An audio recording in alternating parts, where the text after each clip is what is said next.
good morning මගේ යාළුවෝ හැමෝටම කොහමද ඉතින් ඔයාලට ඔන්න ඉතින් අද වීඩියෝ එකෙන් මම අරගෙන ආවේ ගෙදර අයට මම හදලා දුන්නු ලන්ච් එක. ඉතින් එහෙනම් අපි යමු ලන්ච් එක හදන්න මාත් එක්ක. අද දවල්ට මම හදන්න හිතාගෙන ඉන්නේ කහ බතකුයි චිකන් කරි එකයි අමුතුම විදිහකට වම්බටු කරි එකකුයි. ඉතින් මේ තියෙන්නේ මම කහ බතට ගත්තු ඉන්ග්‍රීඩියන්ට්ස් ටික. මෙතන තියෙනවා එන සාල්ලට ටිකක්, රම්පේ, කරපිංචා, ගම්මිරිස් ඇට ටිකකුයි, හීනියට කපාගත්තු ලූණු, සෝදාගත්තු හාල් ටිකයි, පොල් කිරි. මම මුලින්ම රයිස් කුකර් එකට තෙල් ටිකක් තමයි දාගන්නේ. මෙතනදී තෙල් වෙනුවට ඔයාලට බටර් පාවිච්චි කරන්න ඕනවා නම් ගොඩක් හොඳයි. මොකද මට බටර් පාවිච්චි කරන්න අමතක වුණා. තෙල් ටික රත් වෙනකොට අපි එන සාල් ටිකයි, රම්පේ, කරපිංචායි ටික දාලා හොඳට ෆ්‍රයි කරගන්න ඕනේ. ඊට පස්සේ මම මේකට ලුණු ටිකත් එකතු කරනවා. ලුණු ටිකත් එක්කම ගම්මිරිස් ඇට ටිකත් මේකට එකතු කරගෙන හොඳට ටෙම්පරාදු කරගන්න. මාත් මේ පළවෙනි වතාවට තමයි මෙහෙම කහ බතක් හදන්නේ මේ විදිහට. ඉතින් ඔයාලත් මේ විදිහට try කරන්න. හොඳට ආවා කෑම එක. ඉතින් අද මගේ voice එක ටිකක් අවුල්. ඒ හින්දා වැඩි ගණන් ගන්න එපා voice එක නම්. දිගටම එකතු වෙලා ඉන්න.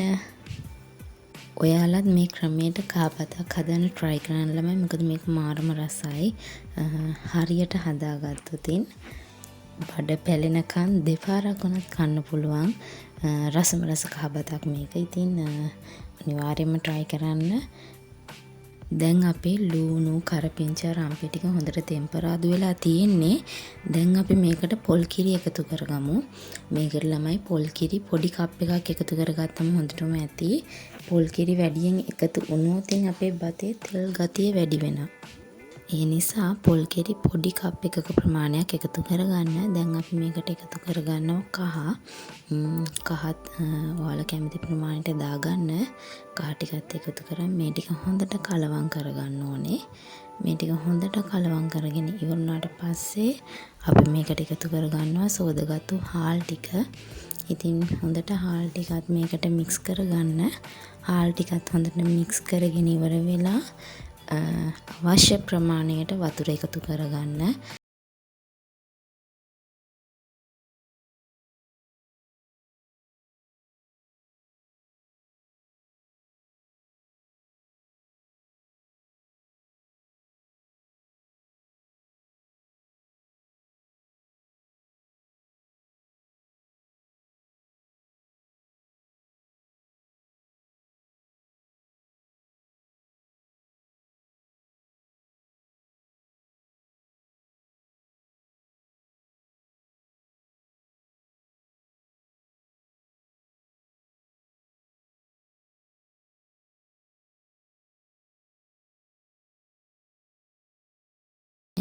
අපි ආයෙත් මේක හොඳට කලවම් කරගන්න ඕනේ. මොකද කහ ටික එක පැත්තකට යන්න පුළුවන් නිසා ඒ ටික හොඳට මික්ස් වෙන්න බත පැහෙන වෙලාවට මේ විදියට පොඩ්ඩක් ආයෙත් අපේ බත හොඳට කලවම් කරගන්න අමතක කරන්න එපා. එතකොට තමයි හොඳ කලර් එකක් අපේ බතට එන්නේ. මේ තියෙන්නේ මම හදාගත්තු කහ බත. ඉතින් දැන් මම රෙඩි වෙන්නේ ඉතුරු වැඩ ටික පටන් ගන්න. මේ තියෙන්නේ ඔක්කොම කෑම දෙකටම ඕන කරන බඩු ටික. ඉතින් වම්බටු කරි එකක් හදනවා, චිකන් එක හදනවා. දෙකටම ඕන ලුණු, අමිරිස්, රම්පේ, කරපිංචා ටිකත් කපාගෙන වම්බටු ටිකත් කපා ගන්න ඕනි. තව කහ බතට අලුත් වැඩක් කරන්න හදන ඒ ටිකත් අපි රේස්ති කරගමු එහෙනම්. අපේ වම්බටු කරි එකට මේ වගේ ප්‍රමාණයක පොල් කිරිත් ඕන වෙනවා. දැන් මම රෙඩි වෙන්නේ අපේ කහ බත ලස්සන කරගන්න ලුණු, කරපිංචා, අලපෙති වලින් හදපු බැදුමක් හදාගන්න. මේ තියෙන්නේ සිහිනු කපාගත්තු ලුණු ටික. දැන් තාච්චිය රත් වෙන තියලා තෙල් ටිකත් එකතු කරගෙන මම හදන්නේ ලුණු ටිකයි, කරපිංචා ටිකයි, හීනියට කපාගත්තු අලපෙති ටිකයි බැදගෙන බැදුම හදාගන්න. මේ බදින වැඩවලදී නම් ළමයි මං ඇත්තටම ෆේල්. මොකද හැමදාම චුට්ටක් හරි කරගන්නවාමයි. පේනවනේ ඉතින් ඔයාලට ලුණු ටික පළවෙනි වටේදීම කර වෙන්න ගත්තා. ඉතින් කොහොම හරි ඔන්න මගේ පැතුමත් මම හදාගත්තා. මේ විදියට ටික ටික බැදගෙන ගණන් ගන්න එපාලා මේක හැටි නේද? අපි පළවෙනි වතාවට දේවල් හදනකොට ඔය වගේ මිස්ටේක්ස් වෙන්න පුළුවන්. පළවෙනි වතාවට නෙමෙයි. සමහර අයට ගොඩක් වතාවල්දී වරදිනවනේ. ඉතින් ඔන්න මගේ අල චිප්ස් ටිකත් බැදගන්න යන්නේ. මම කරපිංච ටික බැදගත්තා. ඒක වීඩියෝ කරේ නෑ ළමයි. මොකද චටපට ගාලා පුපුරන්න ගත්තා. ඉතින් අල චිප්ස් ටිකත් බැදගමු. ඊට පස්සේ මේ තුන හොඳට මික්ස් කරගන්න. ඔයාලා කැමති නම් මේකට ලුණු කුඩු චුට්ටකුයි ගම්මිරිස් කුඩු චුට්ටකුයි එකතු කරගන්නත් පුළුවන්. එහෙම නැතු වුණත් පුළුවන්. ඉතින් මේ තියෙන්නේ මම හදාගත්තු චූටි බැදුම. මේ ටික අපි කෑම කන වෙලාවට බත ටිහා ගන්න තමයි තියෙන්නේ. දැන් මම රෙඩි වෙන්නේ වම්බටු මොකද්ද කියන්නේ කරි එකනේ. වම්බටු කරි එකට ඕන කරන දේවල් ටික ටේස්ටි කරගන්න. ඉතින් මම ටික රවුමට කපා ගත්තා. ඒක කාට පිපෙන හින්දා කහ වතුරට දාලා ලුණු කුඩු චුට්ටුකුත් දාලා තෙව්වා. ඒත් අපේ අම්මා කිව්වා බදින හින්දා වතුරට දාන්න ඕනේ නෑ. කහ අත ගෑවම ඇති කියලා. ඉතින් ඔන්න අම්මත් මට උදව් කරා. අම්මා වම්බටු ටික බැදලා ඒක හදන්නම් කිව්වා. ඉතින් ඒ අතරේ මම චිකන් එක හදාගන්න තමයි රෙඩි වෙන්නේ. ඔයාලා ඉතින් මගේ චිකන් කරි එක දැකලා තියෙනවනේ ඕන තරම්. අදත් ඉතින් බලා ගන්න. මෙන්න මං චිකන් කරි එක හදන හැටි.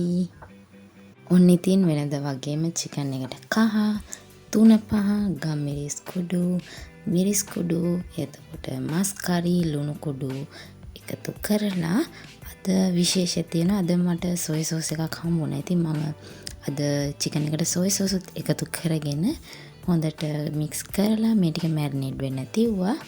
ඉතින් බලන්න ඉතින් මගේ චිකන් කරි එක.